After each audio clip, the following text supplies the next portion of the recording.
What is going on, all my wonderful people out there? It is your boy Dread0, and today we're going to be talking about the highly anticipated games and potential news that should make you excited to be a fighting game player in 2023. Let's get into it.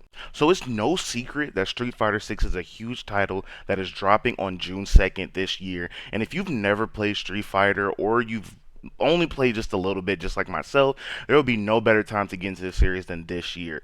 With Street Fighter 6 being a legacy title, the fighting game community is holding it to a really high standard. It'll bring back a lot of returning players, people that have been playing since like ridiculous, like maybe Street Fighter 1, 2, and it will also bring new players reaching a wider audience because of its single player content from mini games, extensive character creations, and yes, we did see those interesting and very expressive custom characterization options in the beta, and you can even take those custom characters into the World Tour mode and take them into battle. It's absolutely amazing, especially when fighting games are concerned, because typically they don't have the best single player content, or it's just missing completely. Based on the trailers, beta reception, and anticipated new additions to the cast, such as Manon, especially Manon, the FGC is absolutely going thirsty over her. I highly recommend that you pick up this game, especially because it has a huge backing from the FGC.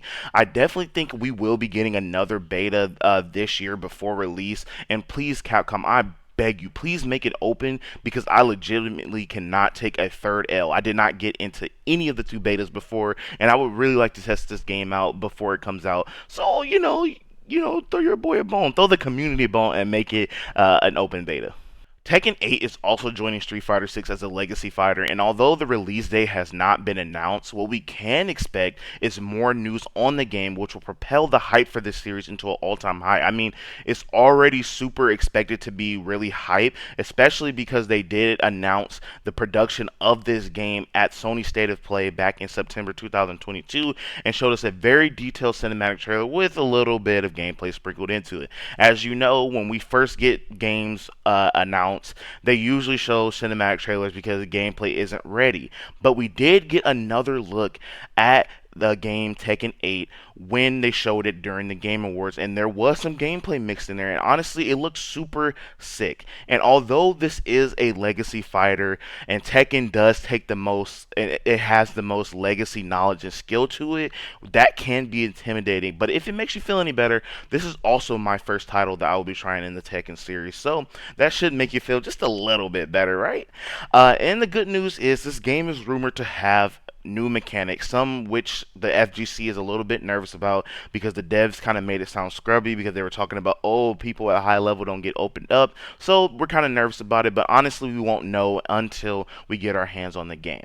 But my best guess is that more information will be coming this year at some point, and it's going to be super sick. I also suggest going to play Tekken 7, get your feet wet a little bit, and get prepared for the Tekken 8 news and possible playable builds to come. Last year was definitely disappointing for NetherRealm fans, I myself being one of them, because we really thought we were going to get an announcement about the next NetherRealm title at the Game Awards. However, before the Game Awards even came around, Ed Boon shut that down. So we didn't get any information, which we were expecting to, because that's how Mortal Kombat 11 got announced back in like 2018. However, even though we didn't get any information at the Game Awards, Ed Boon did answer the calls of the community with the Q&A on Twitter, and people were asking, hey, when are we going to get the next title? When are we going to get some information about it? And he basically said 2023.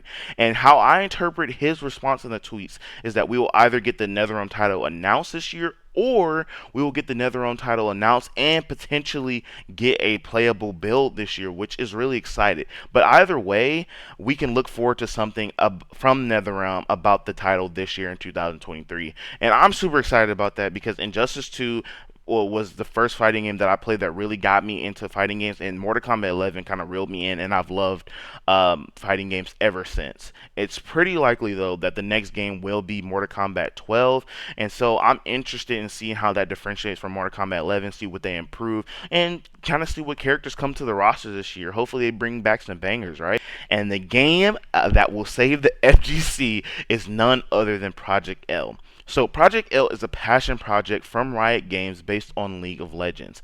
I'm telling you right now, this game will be super massive because so many players play League of Legends and they're active in that community. I know you all seen those Twitch numbers on that game. It's ridiculous. Not to mention, they are also building off the hype of the Arcane anime series that came to Netflix. So this game will have a lot of backing. It'll have a huge amount of people playing it, which is good for fighting games because when you have a whole bunch of people wanting to play it, that means you'll always have somebody to play, and this game could go on for years to come.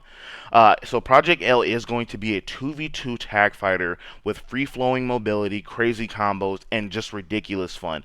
And although the game most likely will not come this year, I expect multiple points of updates from Riot that not only show gameplay but hopefully give us a release date. I kind of want a beta. I'm not saying I'm not gonna get my hopes up, but I'm hoping they do give us a beta or something. But we barely saw any gameplay, so don't get your hopes up for that. That's just my ridiculous wishes. I also want to talk about some honorable mentions with Guilty Gear Strive Season 2 and 3 coming out this year, and Arxis has honestly done an amazing job. Guilty Gear took this world by storm during the COVID-19 pandemic, and it blew up beyond belief, and it has gotten so many new players into the fighting game scene, which is amazing with the ridiculous rollback, the amazing characters, and there are now archetypes for everyone. So if you have not picked up Guilty Gear Strive, get into it now because that game is here to stay.